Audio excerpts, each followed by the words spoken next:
Hi everyone, today is day 6 of the challenge. So let's solve it. I am extremely sorry if you hear some background noise. I have a cat and I have to keep my window open. I cannot stop doing that, and that is the reason why I used to put myself on mute while recording the screen. But yeah, um, so let's start. Um, so let me tell this to GPT. Hey, today is day 6, and here is the problem title. And predict wine quality from.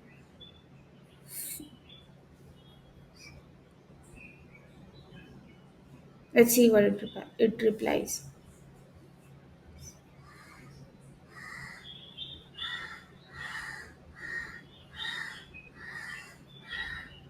It is taking time. So earlier also I was facing some issues with my chat GPT. That's why I stopped the recording. But let's see if I'm going to get the error again. I'll stop it. No, yes. I'll regenerate it.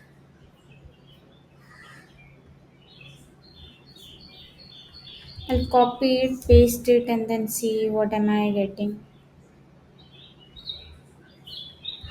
Let's see.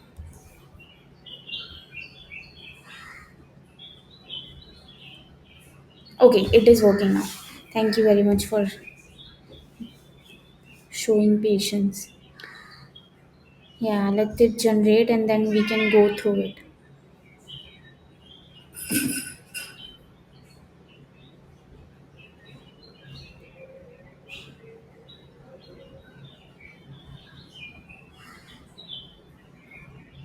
Hmm.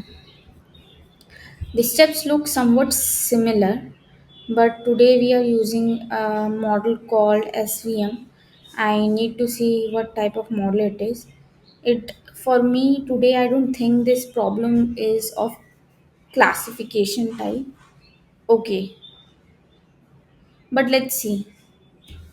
So it says that we have to predict wine quality from first. I don't know how do I pronounce it. I always get confused between uh, yes, physiochemical, physio. Oh, C is silent. Okay, so the problem for today is predict wine quality from physiochemical properties from SVM. It clearly is talking about the type of model that we should use. Let me go and try to close the window. Yeah. Now you must not hear the background noise. So let's start. The problem is about using the SVN model to predict the wine quality from the physiochemical properties given. And we will use this support vector machine algorithm. I have no idea what this algorithm is about. But yeah, I'm hoping by the end of the uh, s- of the solving the problem, I'll get some idea. And I guess that is the main intent of doing this challenge, right? So it says which is a powerful model for classification tasks. Let's break it down step by step. It will be doing something similar as we did in the last 5 days. We will load the data, and how we are going to load the data, we can load the data from the wine quality data set from Kaggle.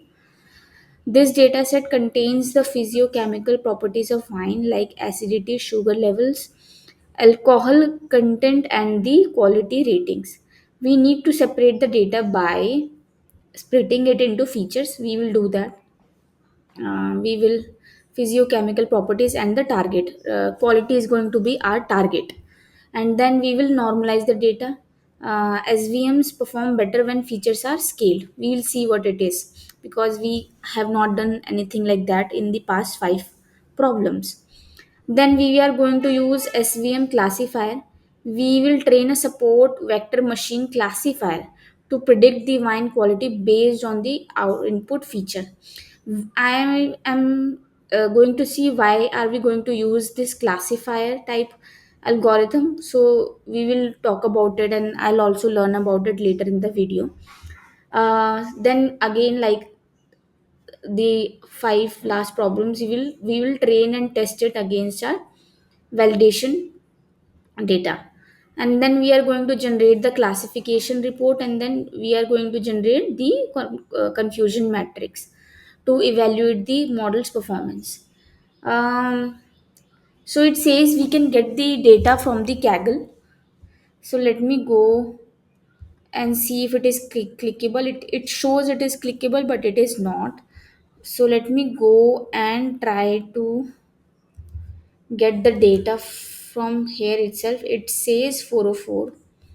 I'll tell it again. It say the Kaggle URL throws 404.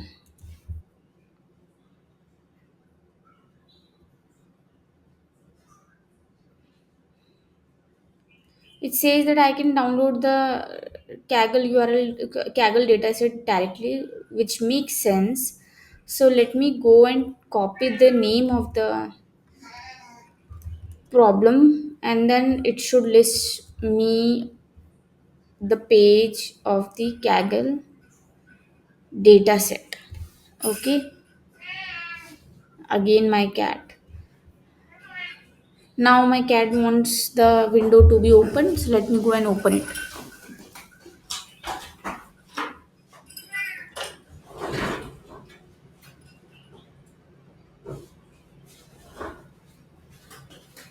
Yes, I'm really sorry. This is why I keep my uh, audio off.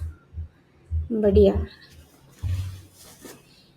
Okay, so I can get the data from here. Uh, the wineqt.csv is like this. It has these fixed acidity and other properties, yes, correct. So, and then it has a quality scale score between 0 and 10, and we have to predict the quality of the, yeah. So I now I see why it is a classification type problem, because the uh, quality is already defined between a set number called, sorry, from 0 to 10. So we will have to classify if the input or set, or if the input properties match to any of the quality. So we have to actually classify from the set categories or set quality numbers from 0 to 10. That is why it is a classification type problem. I'm really happy because this is going to be our fifth classification type problem in a row, and we have been solving with different model. So yes, I have downloaded it already. Let me see. Yeah, I have downloaded it already. So I'll go and we will see if I am going to need anything else. I don't think we need anything else. Yeah. Yes. Do I need anything else? No, I don't think I need anything else. No, no, no, no, no, no, no. Yes. So let's start. And while we code, we will understand more about the algorithm that we are using today, which is SVC. Uh, and this standard standard scalar, why are we using it to, standardize the features. So why are we doing that, we will also see that. So let's get started. Just give me, yeah. uh, Let me go and create a page for today's problem. It is going to be day6.py. It says, can I add it to the git? Yes, you can. Let me show it what the problem is about in the comment through the comment section. So problem is, no, I we don't have to. Day 6 problem. Day 6 problem is about predicting the wine quality from the physicochemical properties using SVM model. So let's start it. Let's import the uh, libraries. I'm going to use pandas for better visualization, ease of manipulation. Then I'm going to need scikit learn sklearn dot datasets. No, I don't need dot. What do I need? Let me go and check it from the code. Yes, model selection trains. Model selection, I don't have to import it from this library. I have to import train test split, which we are going to use to split the data into test and train data sets.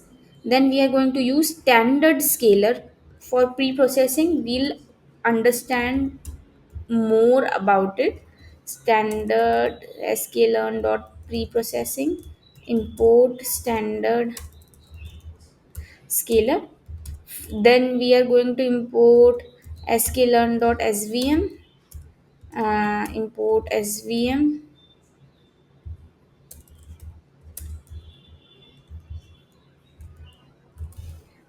svc. It is svc, vc. Okay. Then we are going to import the matrices from matrix. Import accuracy score, confusion matrix, and classification report. Correct? Yes. Then we will be importing matplot library as plt. We will use it to visualize our outcome in the form of heat map. For that, we will also include cbond and refer it as sns. Yes, so done with our importing the libraries. Then step one is going to be load the data. I have already loaded the data, downloaded the data. So what I'm going to do, I'm going to download the wine.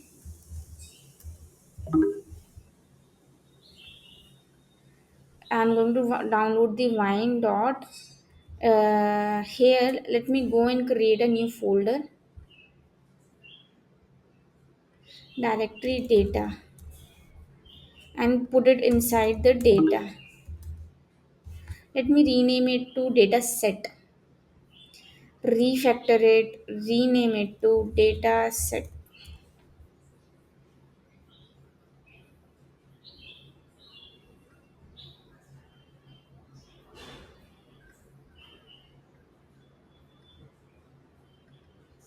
I know what has happened.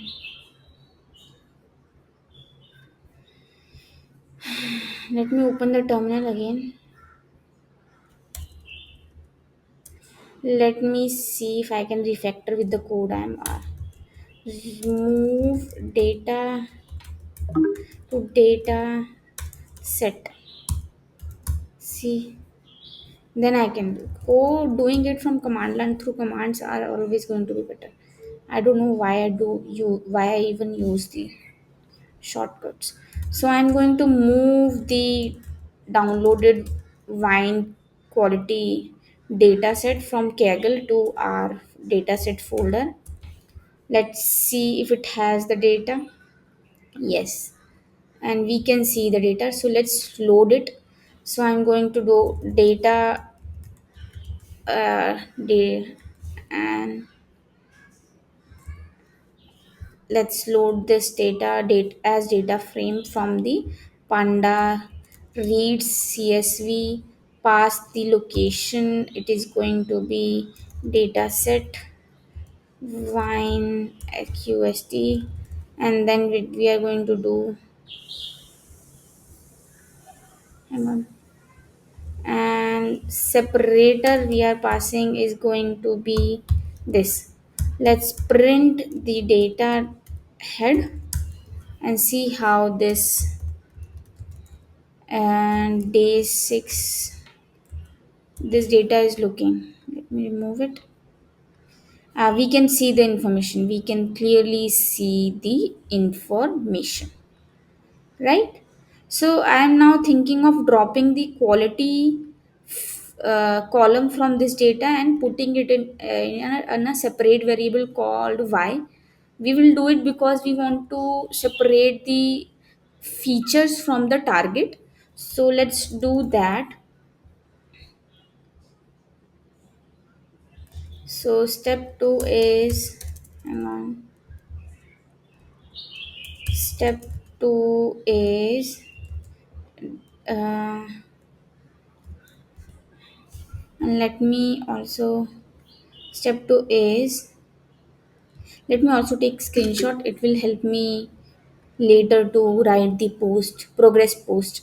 Step 2 is pre-process the separate feature, sorry, it's step 2 is separate feature and target. Okay, so it is going to be data def eh, da- drop what we are dropping, quality. Let me copy it from here so that I don't make mistake. And x is 1. I don't have the idea why we passed this, so let me go and understand with the help of uh, yeah, let me help of let's rename this step to create feature and target data set. So for that, let me store it in the and in the x itself, the list of features, and y as the target. So it is going to be data uh, quality, and then print x dot head and remove it from here.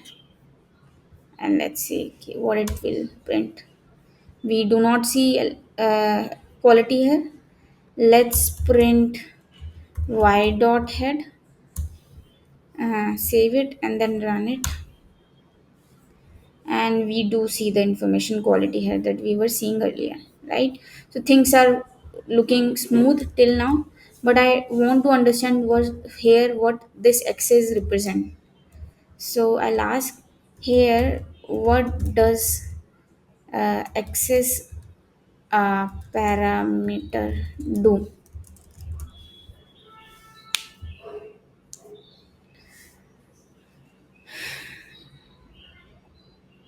Okay, so access parameter in the drop method of a pandas data frame specifies whether you want to remove rows or columns.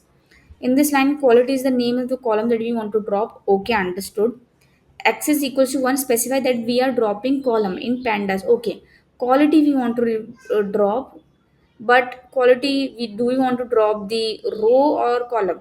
Access equals to 0 means we are dropping row. Access equals to 1 refers to dropping columns. So that is why we are doing it that way. Understood, makes sense. Now step 3 is data pre-processing. Vectorization is similar, we did last day. We did vectorization with the help of count vectorizers to count the number of text, yeah, frequency of words in the email. Let's see what this is doing today. I mean, why we are doing it, how, what it is producing as outcome, and how it is helpful for our model v svc. So let's understand. It says why we are doing this and how it is helpful for our model. Straight question, right? So let's understand that.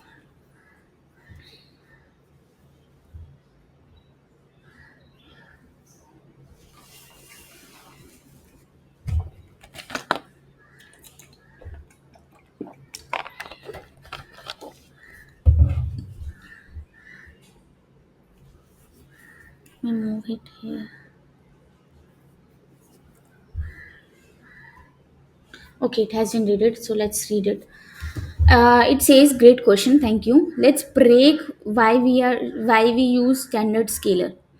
How it helps improve our model, especially when we use support vector machines. Let me write it so that I'll get. I mean, it is type of a way we are memorizing things, right? So SVM stands for support vector machines. So why we use standard scalar? We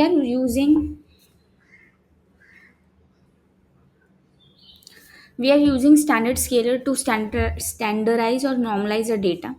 This means we are transforming the features so that they all have mean of 0 and standard deviation of 1. Okay. Um, how does standard scalar work? This involves subtracting the mean of each feature and dividing by its standard deviation. Um, okay, this is math. I do not want to go in math. Maybe in future when I complete the 30 days challenge. Why is it? Why this is important?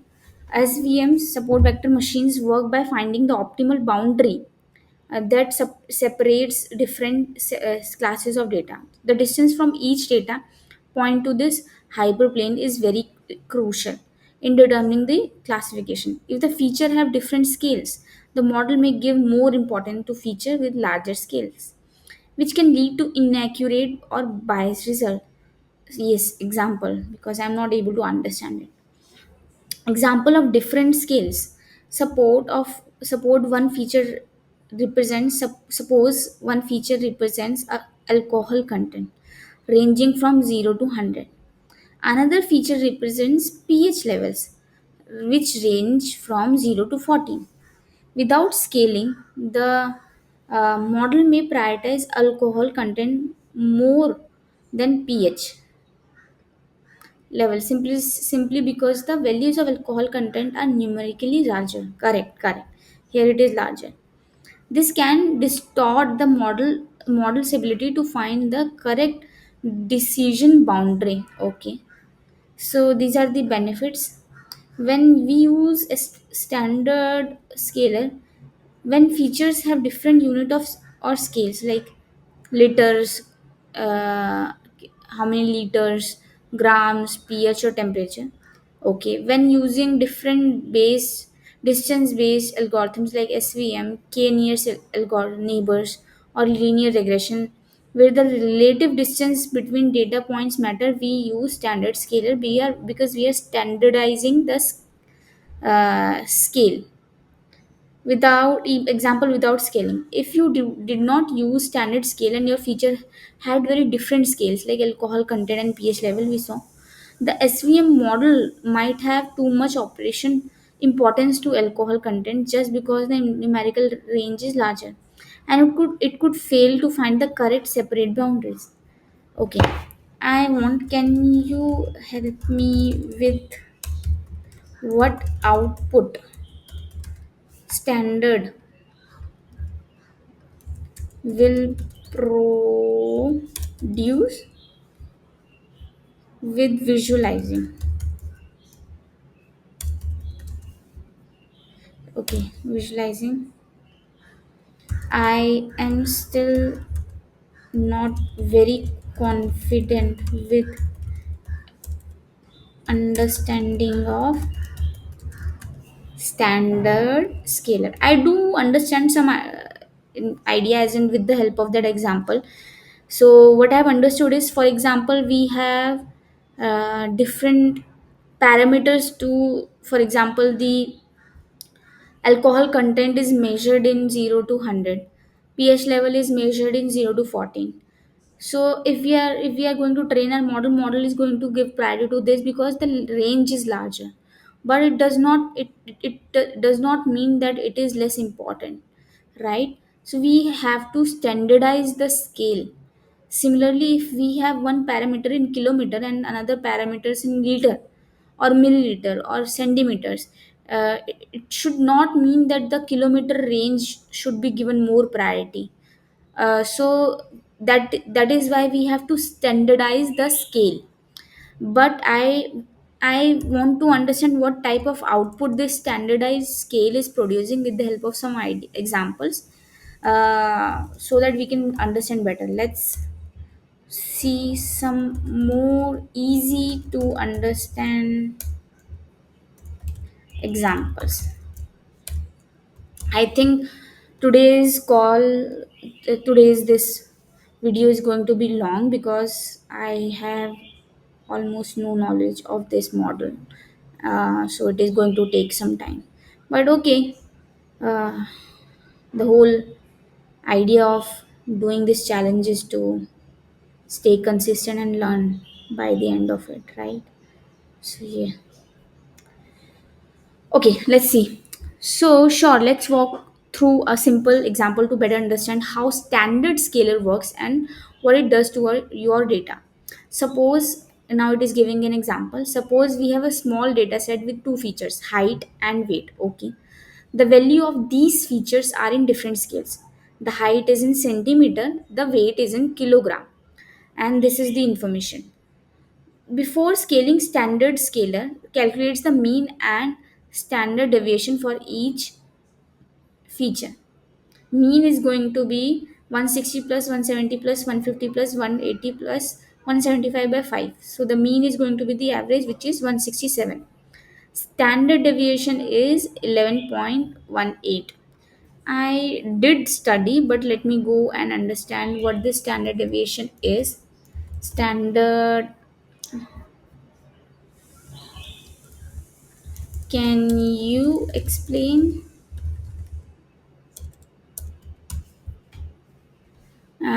Certainly.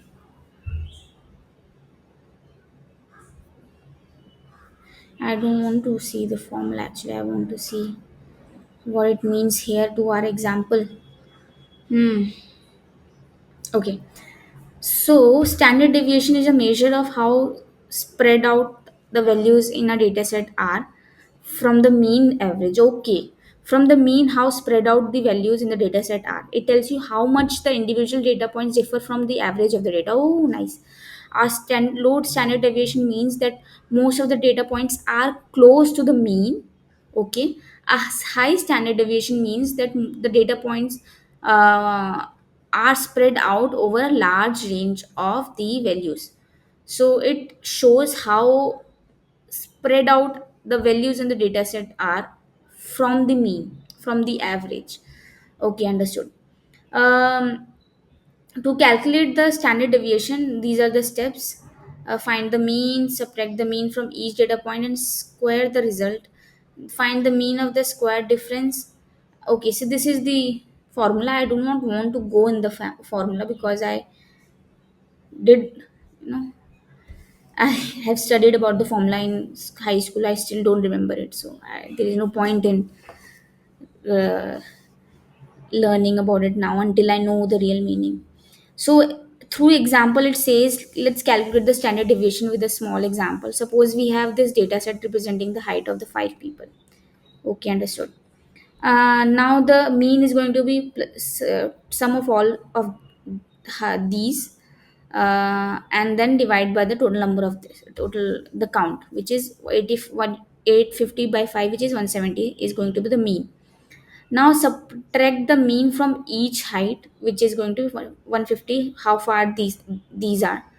150 minus 170. So it is going to be, we are doing square because it can be negative and we want to, have a positive outcome. Okay.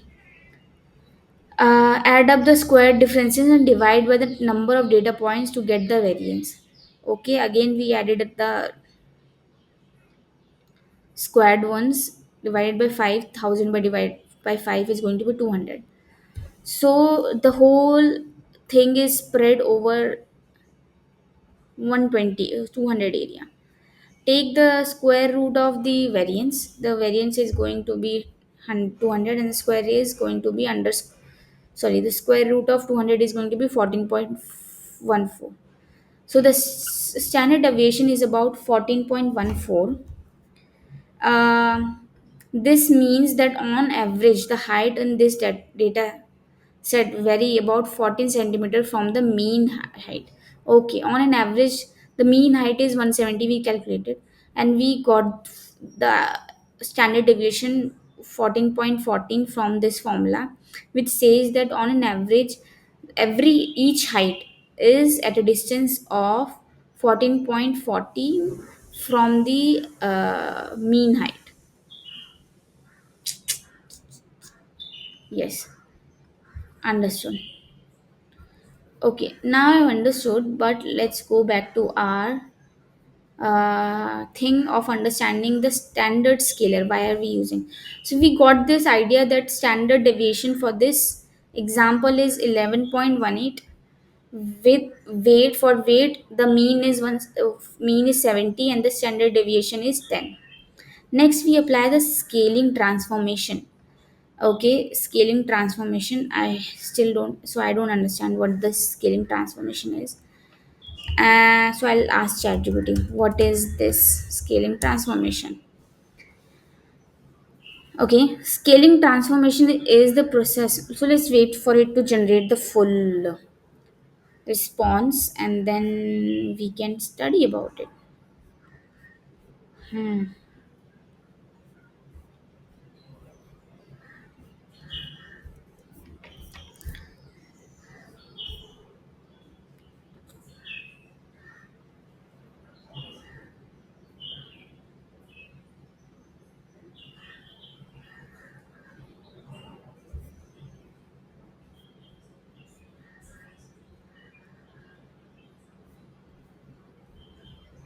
Okay.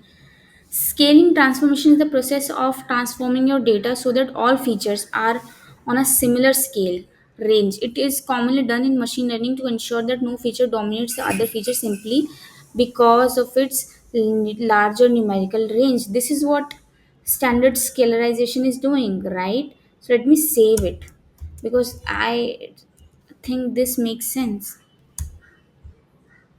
Yeah. Yeah.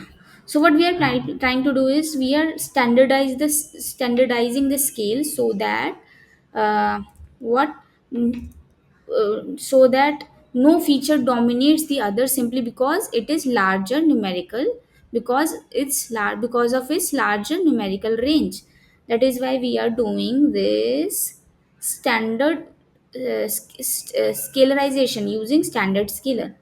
So let's do understood this, applying the scaling transformation. This that is going to be x minus mean divided by standard deviation. It is going to be the value 160 minus the mean divided by standard deviations. We have got the standard scaling. Visualizing the output, height ranges from 150 to 180 centimeter. Correct, correct. Weight ranges from the 55 to 85. Can we see?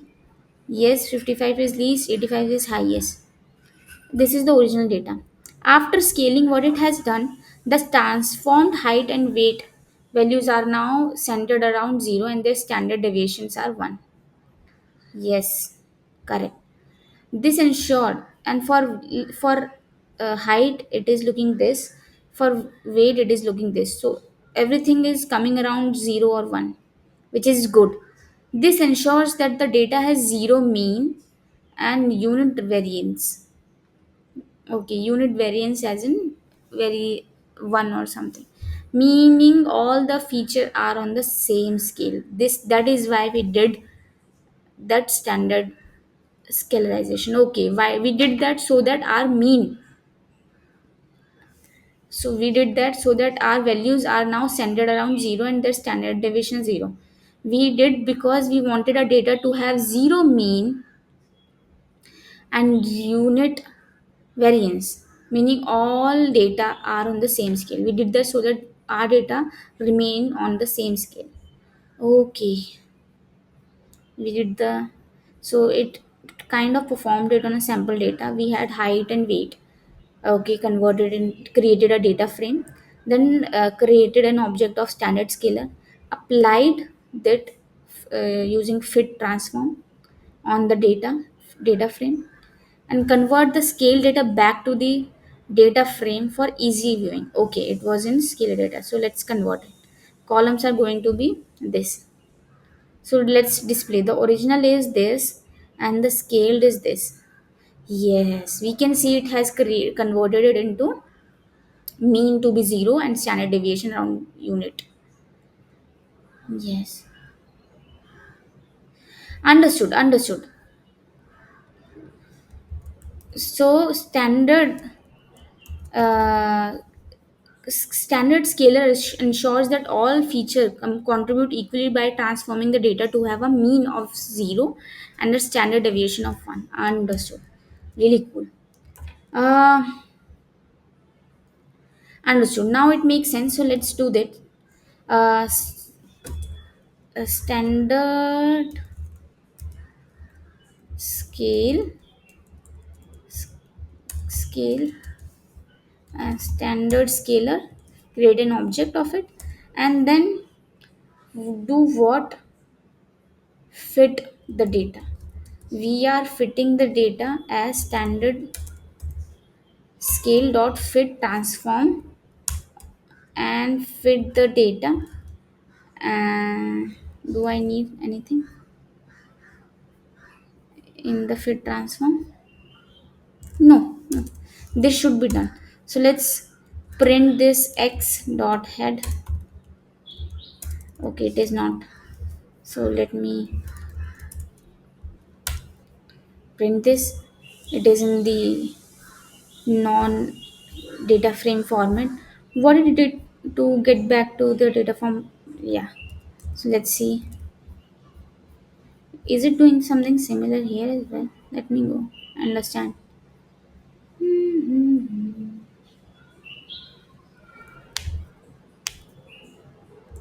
So no. X scaled. Let's transform X scaled. Convert it into, yeah, let's not, let's convert it. A scale data frame is equal to panda data data frame, the value is going to be x scale. Columns are going to be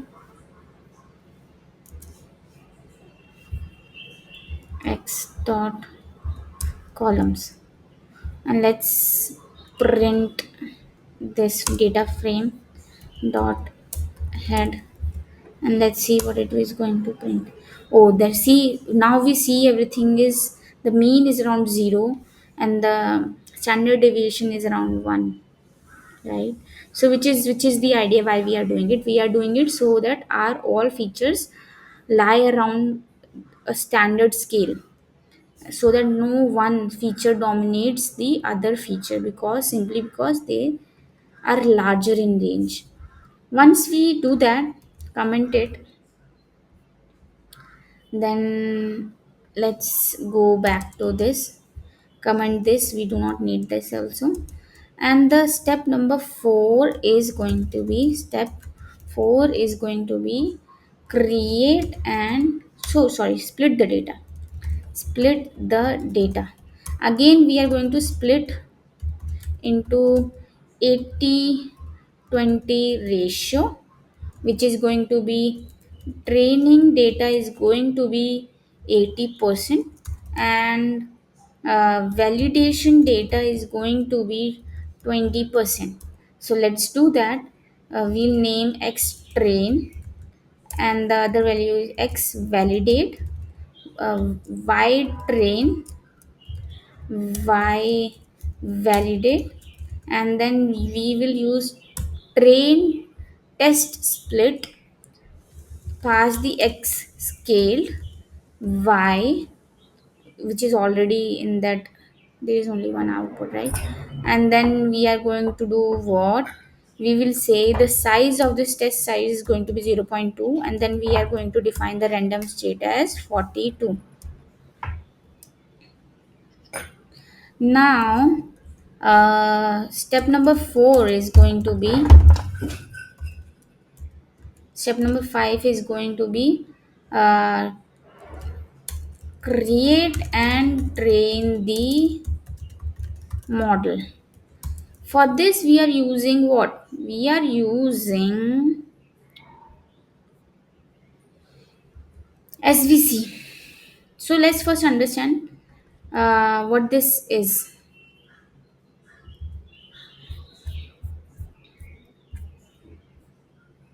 Thanks, I have understood. Uh, Now help me decode this. What is SVC in easy language? Yes, okay. Let it generate completely and then we will understand it. As in I'm understanding, I have no idea if you are. But yeah, hopefully the challenge will help someone like it is helping me. So basically, I've studied a lot. I have completed many courses around it, but they do make sense. But uh, this challenge is really helping me to actually understand and decode what I have learned, the theory. So I really recommend, highly recommend this to anyone who wants to learn by doing. So let's get back to understanding this SVC. So it says you're welcome. I am glad you have understood and the concept of scaling. Now let's break down this SVC passing kernel to kernel value as RBF and understand what SVC is in simple terms. So the SVC is support vector classifier and it is part of the support vector machine family of algorithms. It is a supervised learning algorithm, okay, simply used for classification tasks. Although it can also be used for regression, in which case it is called SVR, a support vector regressor. The goal of SVC is to find the best boundary called a hyperplane that separates different classes in your data. For example, in your wine data set, we are using SVC to classify the quality of wine based on its physicochemical properties. Understood? Let's say how does this work? The think of hyperplane. Let's see how this hyperplane looks like. Hyperplane looks like this, something like this. Oh, hyperplane in two dimensions, three dimensions. So this is basically separating. Oh, like a separator. Hmm. Let's understand. Is a generalization of two-dimensional plane in three-dimensional space to mathematically spaces of arbitrary dimensions. Like a plane in space, a hyperplane is a flat hypersurface, a subspace whose dimension is one less than that of the ambient space. It is complex to understand, but I do understand it, visualize it actually. So let's get back to it. We'll ask ChatGPT if I do not make understand it by the end of reading this thing. So let's read it again. What this hyperplane is, think of hyperplane as a decision boundary that separates different classes. Okay, understood. For example, high quality versus low quality wine. In 2D, this would be a line. In 3D, this would be a plane. So this is how it is separating. This is how in 2D separating a good quality wine from the low quality wine. And in 3D, this is like a plane. It is separating a good quality wine with the low quality wine. Okay. Uh, SVS try to find the best hyperplane that separates the data points. The best hyperplane is the one that maximizes the margin between the classes. Okay. Um, Support vectors. Okay, so basically, it help SVC helps in creating a hyperplane that will separate the good quality two classes, a good quality wine and a low quality wine. Support vectors are the data points that are closest to the hyperplane. These hyperplanes are crucial in determining the position of hyperplane because they support it. Okay. Even if you remove these points far from the hyperplane, the position of the hyperplane remains largely unchanged. But if you remove the support vector, Hyperplane will shift. I do not understand this. I'll get back to it later. The margin of is the space between the hyperplane and the nearest data points from the each class. Acha, okay, that is the margin. For example, here, let me let me close it. This is going to be the margin, and this is going to be the margin between the closest point and the hyperplane of each class. What does kernel RBF mean? The kernel is a trick that SVC uses to handle more complex data where a straight line or plane can't separate the classes well. Okay. Let's say if I have a class on the line itself, I think that is not going to help in separating. For example, in the here, right? So maybe uh, this RBF is going to help with that. But it is just a hard. Yes, so let's understand more. RBF is radial basis function is one of the type of kernel that allows the SVC algorithm to create non-linear decision boundaries. In simple terms, it helps the algorithm bend the decision boundary into curves to better separate. In simple terms, it helps the algorithm bend decision boundary into curves to better separate complex data. Acha, okay, little bit I understand. Still, I will say clueless. Let's break down how the kernel works. When the data can be separated by a separate line, straight line, you would use a linear kernel. For example, if you had a 2D data set where two classes are clearly separatable like a line, SVC would just find the best line. For a non-linear kernel, when the data, okay, can't be separated by a single line, understand, you use, okay, understand. For example, if there is a the two classes cannot be separated by a single line. For example, my line should go like this. In that case, I will be using this type of kernel. Okay, you use a RBF kernel which can handle more complex data patterns. It allows SVC to create a curved decision boundary. So what it will do, it will create a curved decision boundary, not a flat straight decision boundary, making it useful for the datasets where classes are mixed in more complicated way. RBF kernel works by mapping the original data into higher dimensional space where it becomes easier to draw a straight line. Okay, to separate the classes. This is called kernel trick. Works by mapping the original data into hyperdimensional way it becomes. I do not understand, but I understand. So linear curve is used to separate when the data is easily separatable using a straight line. Non-linear kernel, for that we use RBF. Uh, when the data is complex and it is not easy to separate using a straight line, so we the data is separated by a curved decision boundary, curved line. RBF, why we use it? Because RBF kernel is one of the most commonly used kernels because it can handle non-linear data very effectively. Understood, many real world problems involve data that can't be separated by a straight line. So the RBF kernel helps SVC model these more complex patterns. Understand? RBF we are using because we want to, when we cannot handle create a hyperplane using the straight line, we rely on creating a curved line. That is why we use RBF. Understand? Okay, what I understand from this. So it is a classifier type problem.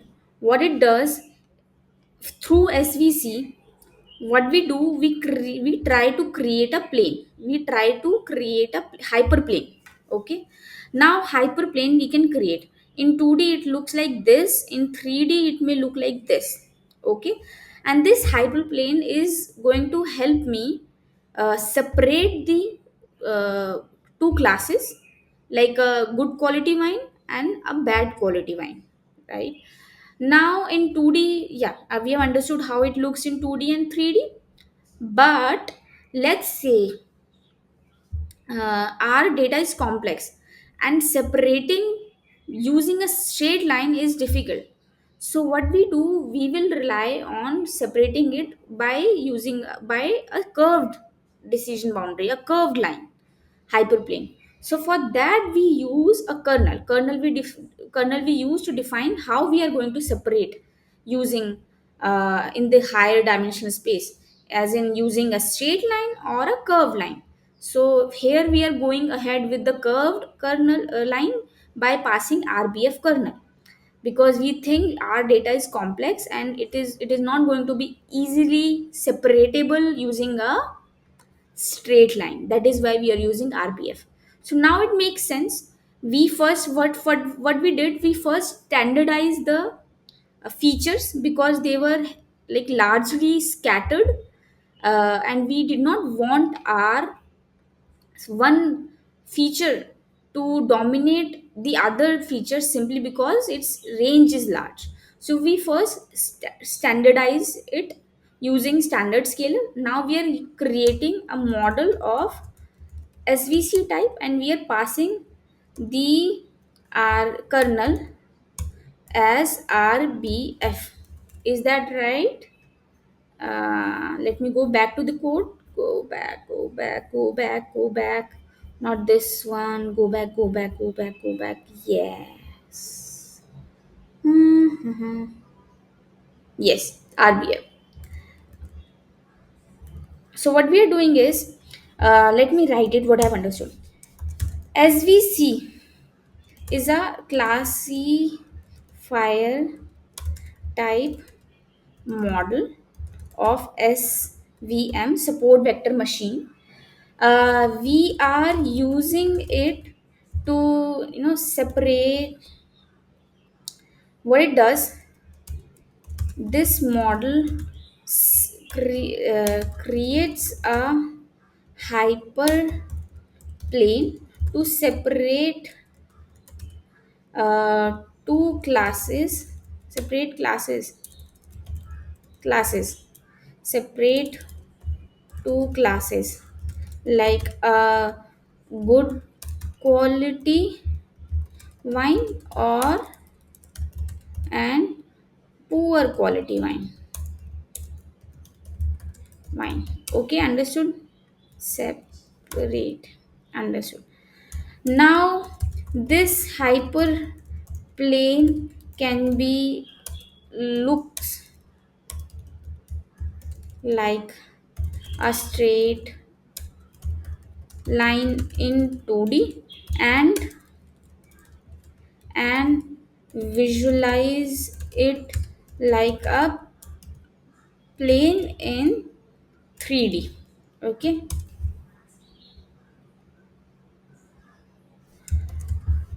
Now I'll change it to visualize the hyperplane.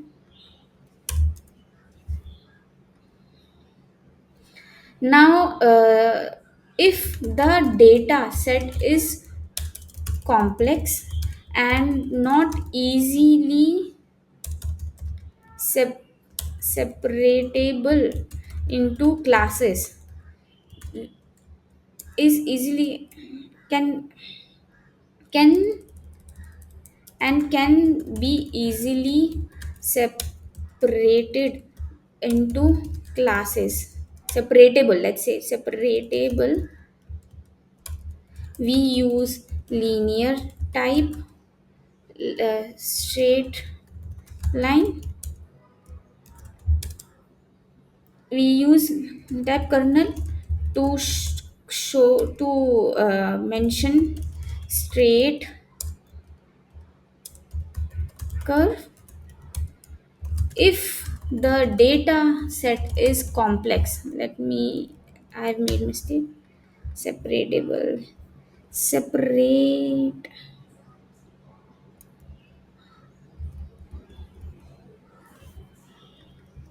what is the full form? Let me, okay, it does not, but there is, it is not actually incorrect, right? So let me go back to the code. I do not want to vanish, go away. So if they are not easily separatable, I'll just copy. If the data set can be easily separatable, We use the kernel type as linear and to mention state curve. If the data set is complex and cannot be easily separatable, we use RBF type kernel to mention a curved decision plane. Okay, or boundary, state boundary, and curved decision boundary. Understand? So we envision here the data is going to be complex, so that is why we are going ahead with RBF. Now let's, yeah, understand. SEPARATABLE. So the spelling is correct. I don't know why it is saying so. So let's have we have created the model. Now let's train it. So we are going to do what? Model dot fit on what? Our train data against the train data target. Now the step 6 is prediction, make prediction and evaluate. So we will do what? Create a variable called predictions and model will predict. Am I doing right or am I missing anything? So yes, I'm doing right. Predict the x value, the variable, and then we are going to do what? We are simply first I want to see what it will predict. Uh, so let me run it. So it is predicting this. Now let's see the accuracy. So accuracy score of the original value. It is going to be the value original and then the predictions. Print the accuracy score. Let's do this. Accuracy score is going to be, let's print and see how well the model is doing. Our model is doing not nice actually. It is doing 0.65%. 0.65 is the accuracy. Now let's do this.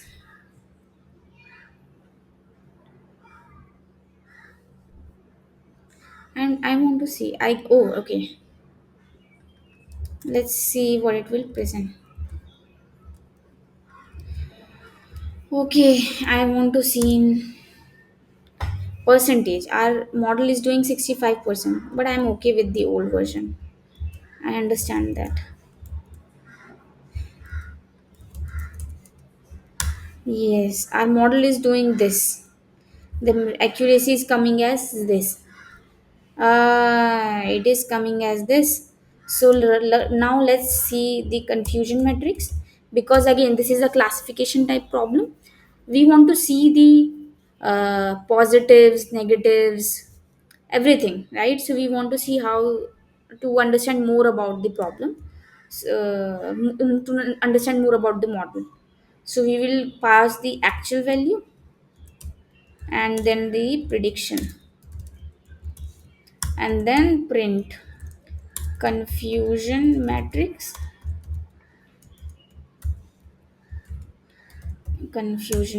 and see, run it.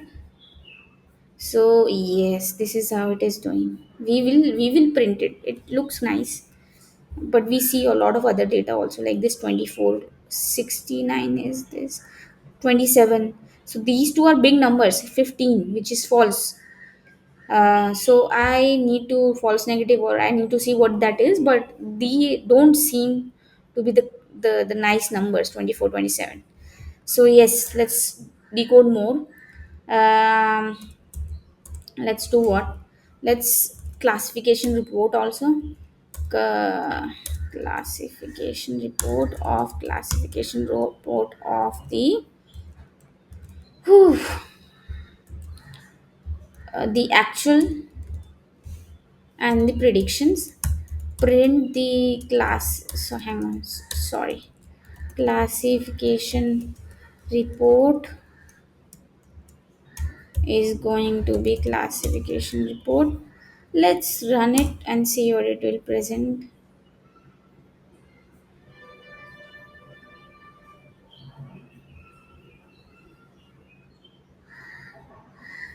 Okay, we are getting a problem with generating this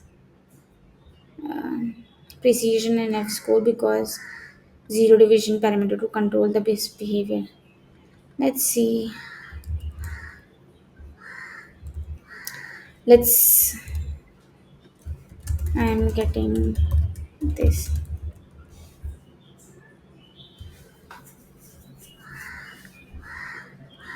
To so why is it happening? So the data set is imbalanced and the model might not predict a certain classes at all. For example, if there are very few samples for a particular class, for example, there are very few samples for the wine quality 3, the model might not predict that class, which requires which results in an undefined precision called precision recall and FN score. Acha, okay.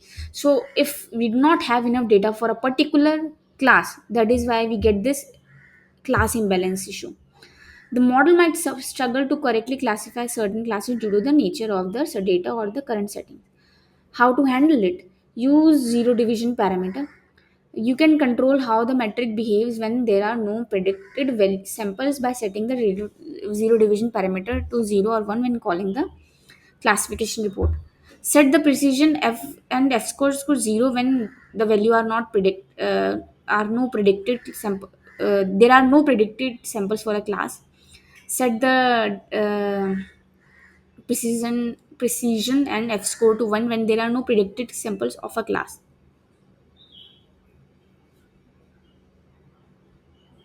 Okay. So what we are going to do, fixing the warning, what it says, let's. Okay, it says let's do this. Zero.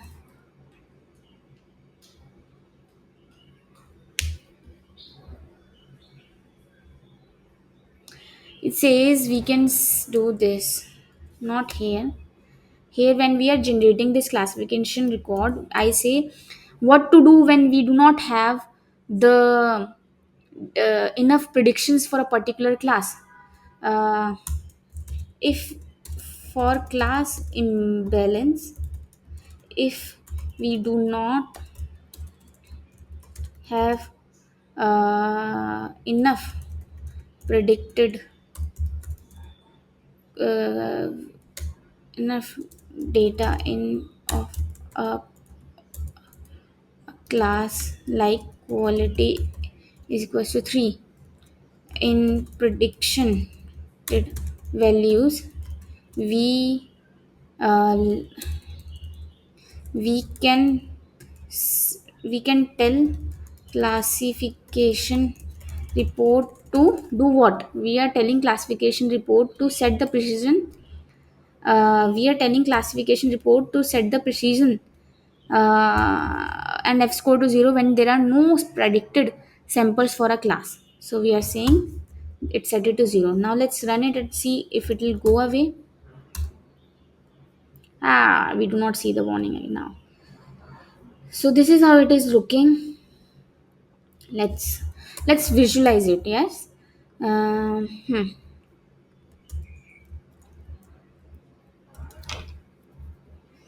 uh, Now let's do this. Step 7 is visualization. Visualization is going to be, let's use the PLT matplot library and define the figure. What it does, I forgot. Let me go back to the original code. I should remember it now. PLT dot figure. Yeah, that is why I need to do it pie plot. So now I should see figure. figure size is going to be 5 is to 7, 10 is to 7, and then we are going to use C bond. Yes, C bond. I meant set as NS. Use the heat map. The data is going to be confusion matrix, and the annotation are going to be, yes, I want to see the annotations.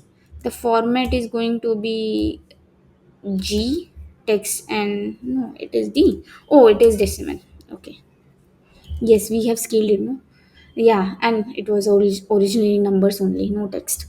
And then the color is going to be red. We have a lot, use blue a lot. The X labels are going to be what? Okay. And the quality. So it is going to be sorted y dot unique. Okay, so this the value from the y, the quality will be sorted in increasing order, and we'll get the unique numbers, and then we'll sort it. And this is going to be the label for the x section, and the for y labels are going to be sorted y dot unique. Then we are going to do what? Set the label for the, so what is this actually? This, yeah, so let's do this. The x is going to be predicted values, predicted quality. Y is going to be, y label is going to be actual quality, and the title is going to be confusion matrix, and then we'll simply show, and let's run it and run it.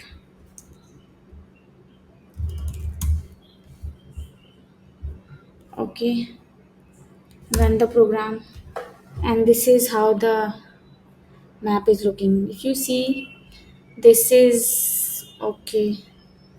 We do not have class 01. We do have 3, 4, 5, 6, 7. And for 3, 4, 5, 6, 7, the 3 and 4 are correctly predicted. This is the true positives and true negatives. Um, Now here the false ones are lie. The false one is 27, 24. That is why the accuracy of the model is coming at 0.64 or 5 ish. So yeah, this is how it is looking. Let me see if I can increase the size. I'm also new, so let me see if it is due to these. So let me increase it into to 712 and rerun it.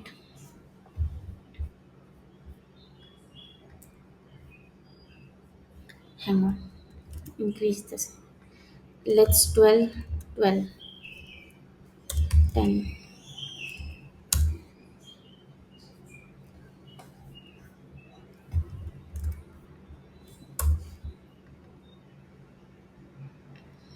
12, 9. Let's close it, rerun it.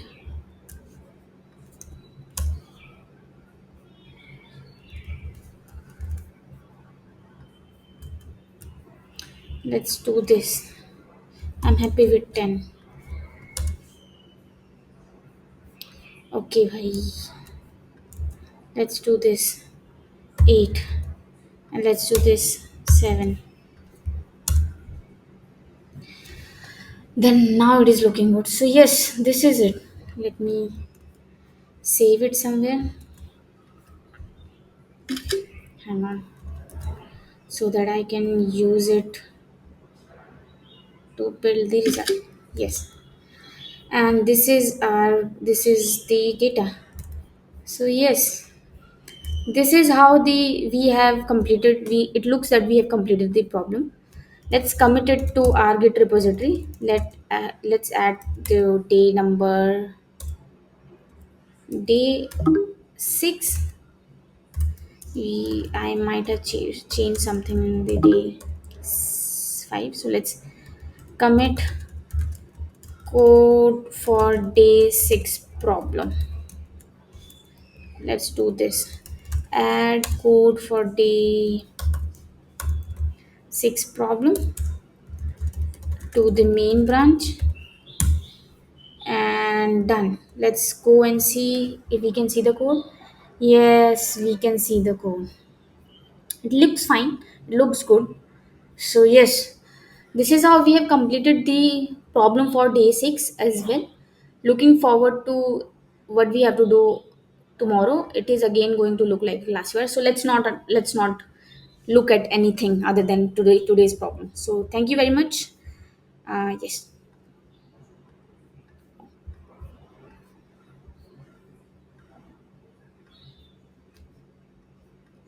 I don't know how to close it.